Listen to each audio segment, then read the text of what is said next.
എറണാകുളം അങ്കമാലി അതിരൂപതയിലെ പ്രതിഷേധവുമായി ബന്ധപ്പെട്ട് ജില്ലാ കളക്ടറുടെ നേതൃത്വത്തിൽ ഇന്ന് സമവായ ചർച്ച നടക്കും എന്നുള്ളതാണത്.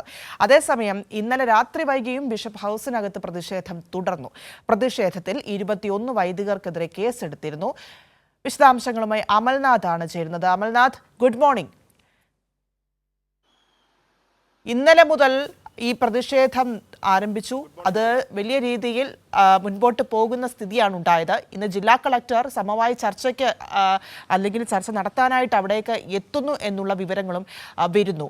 എന്താണ് സംഭവിക്കുന്നത്? എന്തുകൊണ്ടാണ് ഈ പ്രതിഷേധം അവസാനിപ്പിക്കാൻ ഇവർ തയ്യാറാകാത്തത്?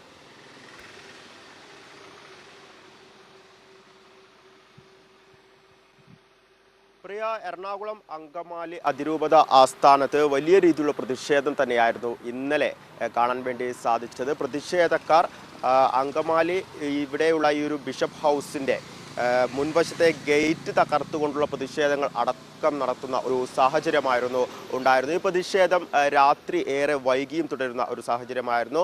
ഇതുമായി ബന്ധപ്പെട്ടാണ് ഇന്ന് ഒരു സമവായ ചർച്ച നടത്തുവാനുള്ള ഒരു തീരുമാനത്തിലേക്ക് എത്തിയിട്ടുള്ളത്. ജില്ലാ കളക്ടറുടെ നേതൃത്വത്തിലായിരിക്കും ഈ സമവായ ചർച്ച നടത്തുക. ഈ ചർച്ചയിൽ ആർച്ച് ബിഷപ്പ് റാഫേൽ തട്ടിൽ, ഒപ്പം തന്നെ സമരസമിതി അംഗങ്ങൾ, ഒപ്പം വൈദികർ അടക്കമുള്ളവർ പങ്കെടുക്കും. വലിയ പ്രതീക്ഷയോടുകൂടിയാണ് ഈ ഒരു ചർച്ചയെ കാണുന്നത്. കാരണം ഈ ഒരു ചർച്ചയിൽ ഇതുമായി ബന്ധപ്പെട്ടൊരു പരിഹാരം ഉണ്ടാകും എന്ന രീതിയിൽ തന്നെയാണ് നിലവിൽ മനസ്സിലാക്കുന്നത്. അതേസമയം തന്നെ ഇന്ന് ഞായറാഴ്ച എന്ന് പറഞ്ഞാൽ വിശ്വാസികളെ സംബന്ധിച്ച് ഏറെ പ്രധാനപ്പെട്ട ഒരു ദിവസം കൂടിയാണ്. അതിനാൽ തന്നെ ഈ ഒരു സമരം മറ്റു പള്ളികളിലേക്ക്, അല്ലെങ്കിൽ പ്രതിഷേധം മറ്റു പള്ളികളിലേക്ക് അടക്കം കടക്കുവാനുള്ള ഒരു സാധ്യത കൂടിയുണ്ട്. ആ സാധ്യതകളൊക്കെ പരിഗണിച്ചുകൊണ്ട് വേണ്ട സുരക്ഷാ സംവിധാനങ്ങളൊക്കെ തന്നെ നിലവിൽ ഒരുക്കിയിട്ടുണ്ട് എന്നാണ് മനസ്സിലാക്കാൻ വേണ്ടി സാധിക്കുന്നത്.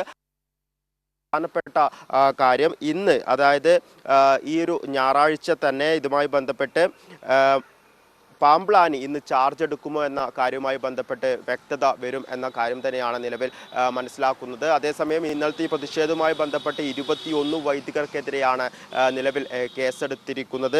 21 വൈദികരിൽ ഫാദർ രാജൻ പുന്നേക്കൽ, ഫാദർ സെബാസ്റ്റ്യൻ തളിയത്തും അടക്കം പ്രതികളായിട്ട് വന്നിട്ടുണ്ട്.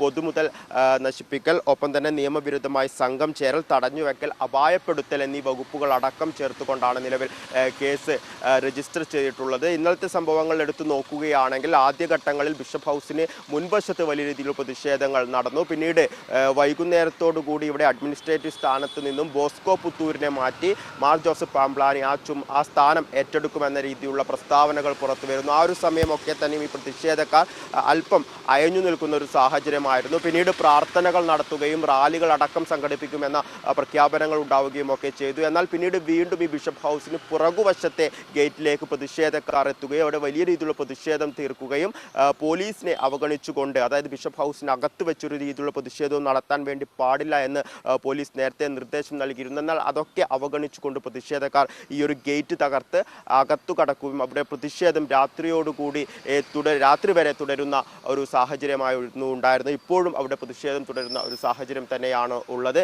ഈ ഒരു സാഹചര്യത്തിലാണ് ഈ ഒരു സമവായ ചർച്ചയ്ക്ക് ഏറെ പ്രാധാന്യമുള്ളത്. ഈ ഒരു സമവായ ചർച്ചയോടുകൂടി പ്രശ്നത്തിലൊരു പരിഹാരം ഉണ്ടായേക്കാമെന്ന വലിയ ഒരു പ്രതീക്ഷ കൂടിയുണ്ട്. പ്രിയ.